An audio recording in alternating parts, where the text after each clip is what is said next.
What's up, Meta Nerds? This video is all about the Bowcaster, a weapon that's also sometimes called the Wookiee crossbow.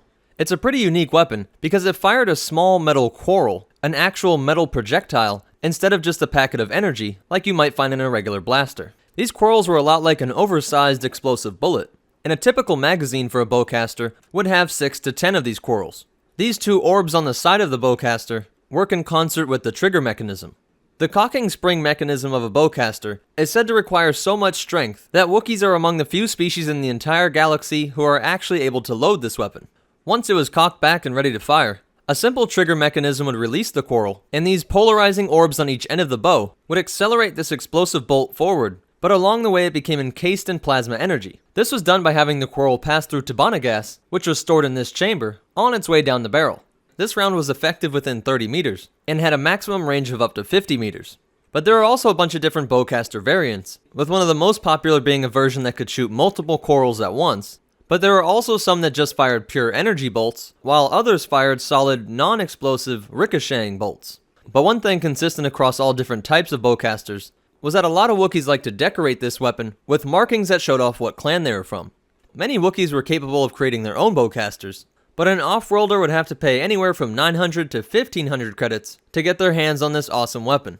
And it weighed about 8 kilograms or about 17.5 pounds. That's the same weight as a fully loaded squad automatic weapon.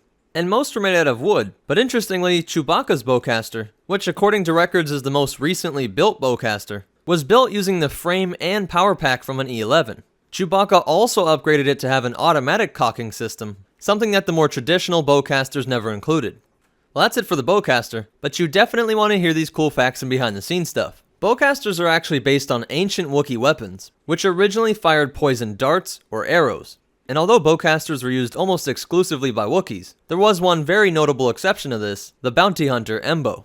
The idea for the Bowcaster has one of the strangest origin stories of all Star Wars weapons. It was inspired by an illustration done for George R.R. Martin's short novel, And 7 Times Never Kill a Man. This was published back in July 1975. And artist Ralph McQuarrie used this as inspiration to create the finalized Chewbacca concept art. J.R.R. Martin, of course, was the author of A Game of Thrones, the novel that of course inspired the Game of Thrones TV show. And the lore that Chewbacca built his Bowcaster off of a stormtrooper's weapon is pretty clever retcon, because in the Revenge of the Sith, the Bowcasters are shown firing green bolts, whereas in the original trilogy, Chewbacca's weapon fires red bolts. To make this fit, of course the Wookiees on Kashyyyk were using traditional bows, but Chewbacca's E11 derived weapon fires red bolts just like the stormtroopers. Well, that's it for the Bowcaster. If you liked it, go ahead and hit that like button, and be sure to leave a comment down below if I missed any cool facts, or if you have a suggestion for future videos. Be sure to follow us on Instagram at MetaNerdsLore, so you can see us build Star Wars props and cosplays, along with some other cool Star Wars stuff. If you want to help support this channel, check out the description below for our Amazon store and our Patreon. And be sure to subscribe, because we're making videos like this every single day. But more important than all that, remember,